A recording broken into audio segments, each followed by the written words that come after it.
All right, we're gonna start right in. This is the third day of Bella's hold conditioning, and I'm gonna, again, it's gonna be very repetitive.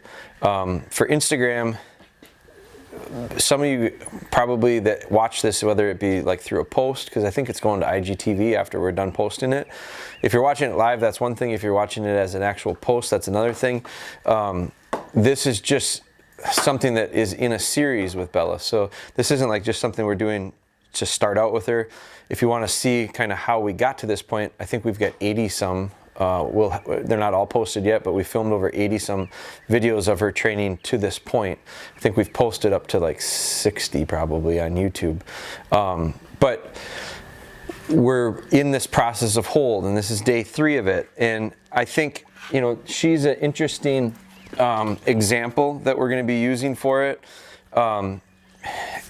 It's probably not, she's not probably the best example because she's been prepped for it, I think, really well. We've probably done the best job I think I've done with a dog to this point of getting this far without needing to hold conditioner. And I don't know that I would say I felt like I needed to hold conditioner. I think it was time. We were getting I was getting a little frustrated with an issue of her coming back a little bit fast and circling around me. Wasn't real bad, it wasn't real big. I've had dogs do it a lot worse, a lot sloppier, and been happy with it and not worried about hold conditioning. I do think that's gonna help us fix that. We're gonna incorporate place boards, which I've never done before. We talked about this yesterday. I think we did a podcast with Jay Lowry, and he uses a training style that is a video that I was given from a friend of ours, a mutual friend. Ian Openshaw has this video. He's doing it with cockers, but he uses some labs in it. I think he uses some springers in it as well. I've never done it before, and so it's something I'm going to do. I think it's a good way for us to fix our delivery, get a better delivery to the front, which is my goal. It's also, I think, going to help us during this transition period between we're stopping all retrieving and now we're going to go through hold, and we won't retrieve again until we're through this. So in the middle there, what else are we going to work on? There's plenty of stuff that we can do and tidy up. Handling is one thing that we started just before this. In the last few weeks, we've been handling her back casting her. Haven't gone right or left yet. I can start that, I think, using these place boards to start ingraining the idea of going right and left. It's just we're not going to associate it with a retrieve. But we're going to experiment with that a little bit. My plan is to build those place boards in the next week, and then holiday coming up here on Memorial Day, we're going to be on vacation that week, the majority of the week. So I'll have the dogs with, and I'm going to try to go live with it. I will probably record it somehow. I just don't know how our Wi-Fi, we struggle with Wi-Fi here. So I don't know that we'll be able to do it where we're going to be. But we're going to probably work through hold next week. But I will probably get through this week, and over the weekend, I don't know that I will. We might take a day or two and not do hold conditioning with her formally. We might wait until we get back here and do it in the same location, because we're going to be gone. Well, actually, we're going to be gone. I'm going to be gone next week. So we'll see. Well, that's just part of this thing that kind of life throws little curveballs at us from a routine standpoint, and we do the best we can to adjust it. We're filming that for the Bella Be Good series, so you guys are really seeing really candidly and unedited all of her training as we go along. So let's get into today. Last night I was reminded of this is a perfect time for me and her to be going through hold, because me and her have had a little riff start between us, I'll say. She's been a little bit mischievous. I talk about that in the Bella Be Good series leading up to this. She's gone these ups and downs as far as maturity, and sometimes we get a really nice little streak of maturity, and I go, man, we're through the woods and into really progressing nicely, and then all of a sudden she kind of acts up a little bit again. It's probably a combination of her and me, and probably some of my inconsistencies, her probably not having a real positive way to spend energy. So I think it's a combination of mine and her fault, but what it does is it creates some strife between me and her, which really can damage our relationship. So this morning, after last night, this morning and throughout the day leading up to this point today, every time I've taken her out, even just to simply go to the bathroom, I've put her on lead. She's just, I gotta get that control back from her, and have her not set her up to make me mad. And so she decided she wanted to pick up some wood that I'm building, this sauna project of ours, and she's picking up wood and she's carrying it around, wants to play with it, drives me bonkers when she does that, doesn't want to come to me all the way. She was really thirsty last night. For some reason, she woke up in the middle of the night whining a little bit. I let her out, went to the bathroom. She was real thirsty. So I gave her a pretty good drink. Well, I know she's going to get back up shortly thereafter, so to go to the bathroom. So last night was a rough night of sleep, which is never happens with her.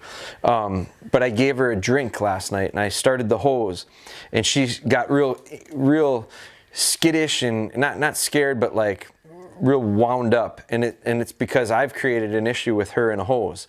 About a week and a half, 2 weeks ago, I mean, our hoses we haven't been able to use them because it's been so cold. We finally got our outdoor water and hoses hooked up again.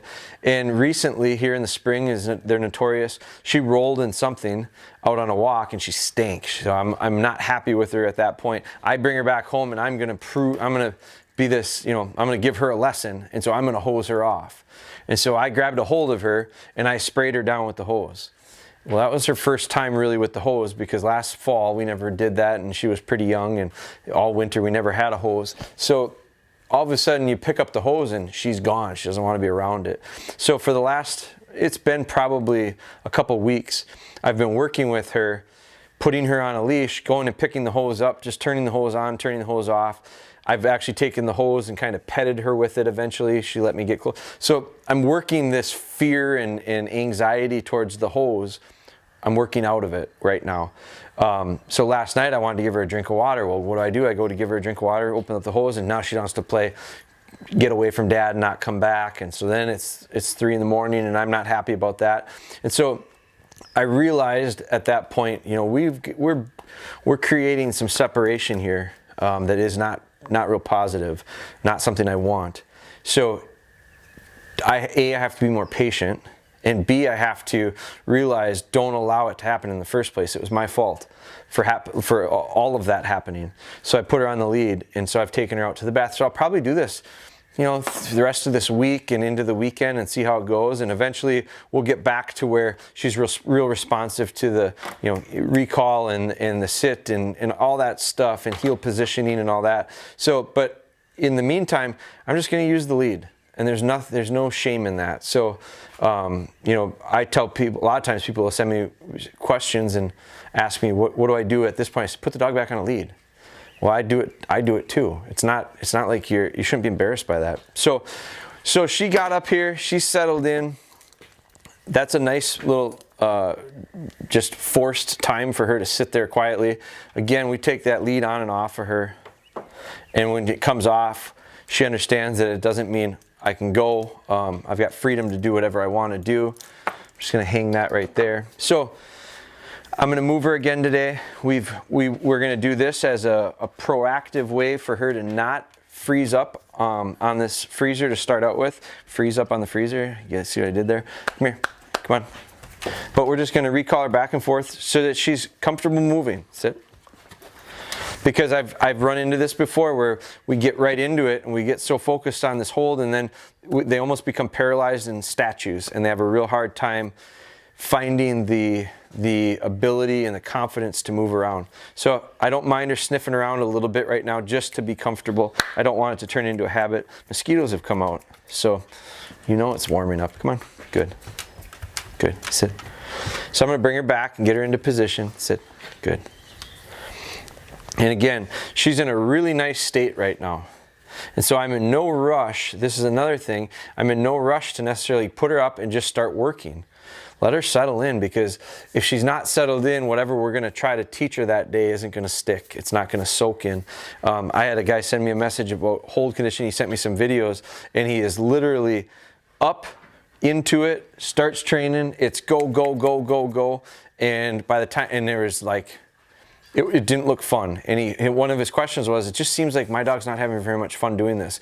Any reason why? And I said, because it doesn't look fun to me either. It doesn't look like you're having fun. Why would the dog be having fun? So I do think that they have to have some comfort and not necessarily look at this like this is a real big challenging chore. Sit. And I think we can turn this almost into a fun thing, a game. I think training should be fun. Sit. As long as it's controlled, as long as the fun doesn't get to be too much and overwhelm. So let's take her. Now we can get her onto this. Again, it's just a flat nylon collar. I am going to help her out positioning wise. Scooch her over where she needs to be so that she can find that spot where she doesn't have pressure. Again, now I changed the situation and I'm going to make sure that her body language shows me she's okay.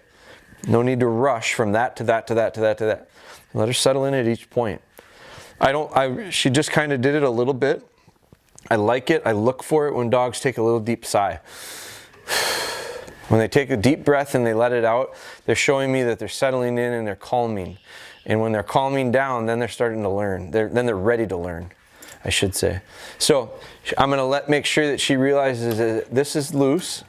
And if you pull on it, it tightens up. And if you get closer to it, it loosens back up. It's just real basic concept of her being in the right position.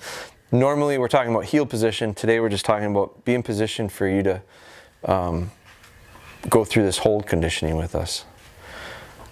So I don't mind her looking around a little bit. I don't want her paying. This is another thing that the guy had, he was really struggling with, was his dog's eyes were never on him. They were literally wouldn't look at him. They looked at everything but him. And I think the dog wanted out. And so I want the dog to look to me, and that's what we're going to work on today. That's what we worked on yesterday, was getting those eyes to me and not allowing her to free swing the head, not allowing her to be distracted. Now she's distracted by a mosquito, and she's distracted by, there'll be a little noise she'll hear. Steph was getting some stuff out of the garage, so she was distracted by that. That wasn't to get away from me. That was to see what's going on here. And that's a different way of distracting or being attention somewhere else.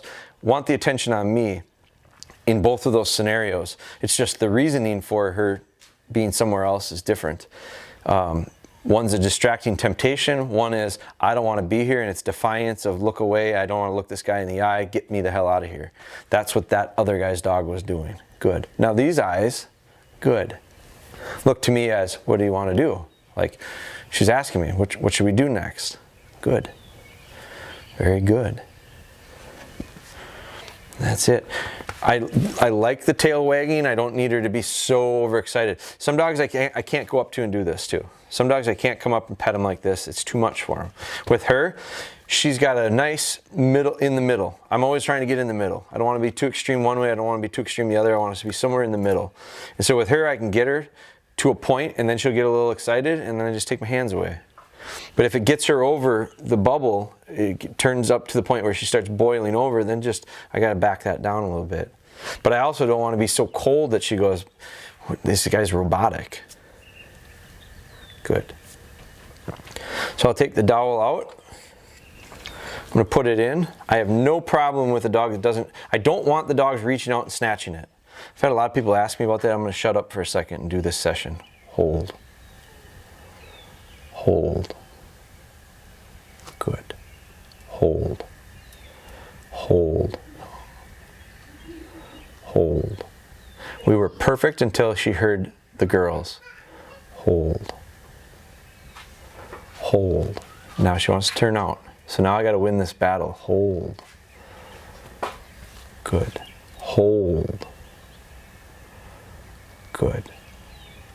Dead. And Ben was right there. It was perfect because she finally locked back up with me. She looked at me. We connected. 1001, 1002, dead, good. She started out perfectly. And then Lillian started to cry a little bit. And then Steph was talking to Lillian. And then all of a sudden the distraction became over there and her head started to go and she wanted to know what's going on. So I hear the girls. So it started out absolutely perfect. And if we didn't have that distraction, I think she would have nailed it. And I would have went, oh, she's got it. But no, she doesn't have it. She's got it in a real controlled environment right now the first time, but will she have it like that the next time? I don't know. We'll find out. But one thing she did was she moved away. There, she moves close. So she moved away during that wrestling I call it a wrestling match, it really wasn't much, but it was a micro version. During that little time period, she braced against that lead and leaned out, and because she wanted to swing that head around and look when all that noise was going on. And so she found herself out of position there and a little uncomfortable. And so she just shifted herself. I was going to shift her over. She shifted herself and adjusted, and now she's back loose. So that's perfect. She made the adjustment herself. But I'm going to put this back in now. People ask a lot, I can't get my dog to reach out and grab it. I don't care. I've never had a dog that, I don't do that ever. I never tell the dog, lurch out and grab something. I certainly don't want him lurching out and grabbing something out of my hands, or anybody's hands for that matter. So I don't train them to do that. I think that's a real impulsive snatching thing. I don't want them doing that. It's, you know, they do it with force fetching and I don't. And it's not just because of that, but that's a symptom of it that I have no desire for. I have no need for it. I've never had a problem with a dog when I sent them on a retrieve, not understanding that the idea is go get the object. It's the idea of once they had it, what do they do with it? Do they bring it back the way I want them to? So it's a different, the objective there, to me, I don't need the dog to reach out and snag this out of my hand, fast, slow, or otherwise. I have no problem putting it in their mouth and rolling the gums back to make sure that it's not pinching. Hold. Hold. To me, this is a team thing. This is my part of it. Hold. Now, if they reach out for it gently, I'm fine with it, but I'm not going to teach them to do that. Hold. Hold. See how she braced against that again? Hold. I can see it in her hair here. Hold. Good. Hold. Hold. Good. Great eyes. Dead. Good. Great eyes, terrible position. I probably shouldn't have even started it, because look at her. She's sitting over here, pulled tight and facing that way. Well, it's not easy for her to look at me in the eye. And when she delivers to me, I don't want her standing in the front looking to the left or to the right. I want her looking to me. So let's start doing this the way we want it in the end. Let's start doing it in the beginning. There. Now, you're in better position. She's much easier to take pressure off of the neck. And let's see how this one goes. Hold. Hold. Hold. Hold. Hold. Good. Hold. Hold. Very good. Hold. As soon as she goes to turn her head, I lift these fingers up. Hold. Hold. Good. Good girl. Hold. Good. Hold. Getting a little long. Hold. Hold. Good. Hold. Good. Good. Good. Dead. Got a little long there, and as soon as we got long, she started to adjust a little bit. So we are gonna slowly add time to it. Again, the concept is there with her. We've been working on that since she was 10 weeks old. Hold. So it's not new to her. Hold. But it's more formal. Hold. Hold. Good. Okay, let her get comfortable. Hold. Hold. Good. Hold. Hold. Good. Good. Good. Good. Dead. Very nice. Very nice. Nice little licking of the lips there. That's pretty submissive. Good. She's not real energetic. She's real calm right now. I'm not getting a little thump of the tail. I like to get that little thump of the tail. So we're going to try to lighten it up a little bit for her. Scooch over. I want to position her right. Good. She doesn't want to be in that corner, and that's okay. So I'm going to let her just kind of be in that corner for a second. Good. She's pretty serious today, actually, which is pretty good. I'm pretty happy with. Good. Good girl. I'm going to look for the tail to move just a little bit for me. Good, Bella. You're a good girl. It flinched just a bit, Bella. Good. Good girl. That's a good dog. Good. Heel. Heel. Let's just move her for a second. Good. Loosen up a little bit. Good girl. Good. There's a little tail. Very nice. Good. Good. Come on. Sit. Good. Scoot you over. Put you in a good spot there. Good. And take a step back. As soon as I leave her a little bit, she becomes pretty interested. Good.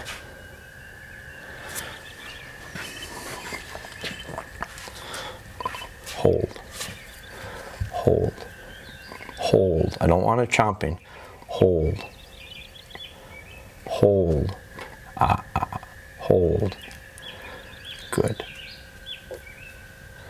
Good. Nope. Chin up.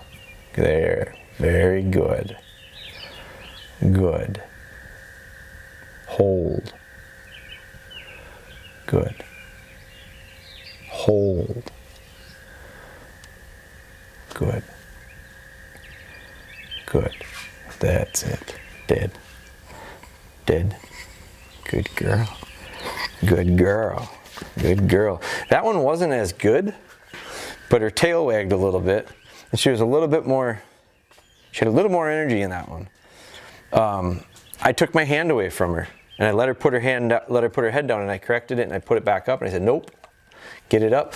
And she actually wagged her tail after that correction. So one of the things about her that's interesting is, and I've talked about this in the Bella Be Good series months ago, is she doesn't do very well when I ask her to do something. She does a lot better when I tell her to do something. And it's the exact same request, it's just how you say it. When I firm up a little bit with her and I tell her to do something, she usually responds much better than me pleading and begging and asking. Some dogs you have to, I have to be much more polite with them, ask them to do it, and they'll do it for me. If you get too firm with them or too stern, they like to close down a little bit. She doesn't necessarily close down much. So sometimes firming up with her is actually, I think she enjoys it. And she takes that pretty well, and that almost gets a tail wag out of her. It did that time. So she responds a little bit better. A lot of the dogs I have, if I raise my voice a little bit and get a little deep in my tone, they get a little shy. Hold. Hold. Good. Good. I'm just taking my hands down enough that she turned. Hold. Hold. Good. Hold. Good. Hold. I'm using this left hand to guide her right now. Got my finger underneath her chin. Hold. Hold. Good. Good. Very good. Good girl. Hold. I'm going to add a little time to it. Hold. Good. Dead. And then I want to get out of it. And I got out of it in, I think, the right time there, because I actually gave her the chance to move. So she held really well that time. It probably went just a little bit longer than normal. I actually took my hands away from her, optimistically hoping that she's not going to turn or duck. Or if she had ducked her head down, I would have lifted it back up. If she'd have turned her head left or right, I'd have put my hand in and straightened her back out. I wouldn't have ended it on that. But the risk with that would have been, okay, now I got to go longer again. And so it's this fine line of how long is long enough without going too long that it starts getting to be not good, and then you got to figure your way how to get out of it. You don't want to end it when it's not good. So, and the other question is always how many reps, you know? There is no set answer. Hold. Hold. Good. Very good. Very good. Dead. Best one yet. No help from me whatsoever. Great eyes. Focused. So I went a little shorter that time than I did the time before, because I went, this is perfect. I'm going to take this win and get the hell out of here.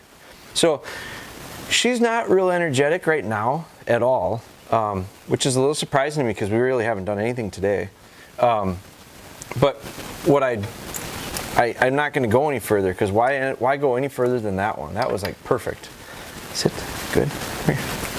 But now we'll free her up a little bit. And you can see she stretches a little bit like that. Sit down. That last 10 minutes was probably more mentally draining than, oh, I know it was more mentally draining than physically. She didn't do anything physically. But mentally, she thought pretty hard through that. She got her little correction. She liked her little correction. It's about the only time she wagged her tail out here. Good. Come on. But now she comes out of it and she goes, whew. Okay. Now, again, I talked about this yesterday. That was a real positive session, and it'd be real easy to say, let's do it again. Let's do a couple more. Let's just do a couple more. No reason to. I'm going to be more than happy. It's day 3. That was beautiful. And again, there's some dogs that I'm into week 2 and not getting this consistently. So she's been prepped for this. Better than most dogs that I've ever had. She's 13 months old roughly, and that alone is a tell sign that, you know, she's done really well. I haven't had to what I feel like had to hold conditioner to this point. Hasn't been terrible. It hasn't been great, but it hasn't been terrible. So good. So we'll get her off of here. She's going to go right into her kennel and think about it. And then I am going to build those place boards. That's something that we're going to start. When we start doing the place boards, we'll record that as well, because we're going to do it on the same day. It's not like I'm going to not do 2 sessions. It's just going to be, they're just going to be separate. I'm not going to do them together. We'll work on something, then we'll come here. I try to keep hold but isolated, kind of by itself. If anything, I might take the dog for a little bit of a walk, controlled, and then come into it and then do hold. But I'm not gonna work on a new concept like place board training and then come and do this, or do this and then go do place board training, because they're just too separated. Okay, that's it. Drive home, and I'm damned if I do, and I'm damned